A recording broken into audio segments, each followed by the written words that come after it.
Hi, I'm Rish Barua, a careers consultant at Nottingham Trent University. In this film, we're going to have a look at auditing your employability skills. So firstly, why do we need to audit our skills? Well, your degree alone isn't always enough, as many graduate jobs want you to demonstrate general skills and evidence of what you've done in and out of the classroom, rather than just specific subject knowledge. And this is where the phrase transferable skills comes from. So, how do you audit your skills?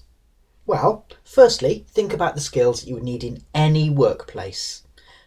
Here are some examples of the kinds of things that you might need, but remember that certain jobs may require specific technical skills. For example, computer-aided design or maybe a professional accreditation. Next, choose which of these skills that you may be able to offer and try and think of examples of when you've put them into practice. A good way of doing this would be to draw a table with two columns, and on the left hand side show your skill, and on the right hand side examples of when you've used it. Here are some examples that we prepared earlier. Note that these can come from any particular work, any placements, any internships that you've done. They could come from your studies, or they could come from social or sporting activities.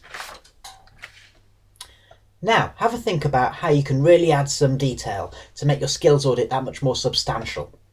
The STAR technique is a really useful tool to talk about what you've done and illustrate the skills you've used in the process. STAR stands for situation, so where were you? Task, which was what did you have to do?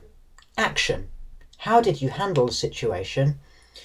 What did you actually do? And finally, result, what was the outcome?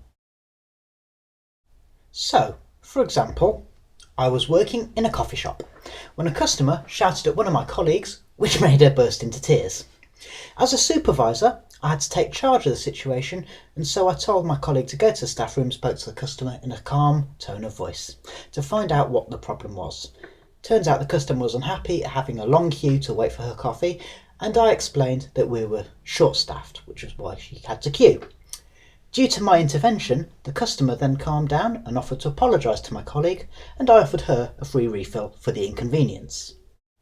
You can see here how using the STAR technique shows how you manage to generate a nice positive outcome as a result of your own specific actions.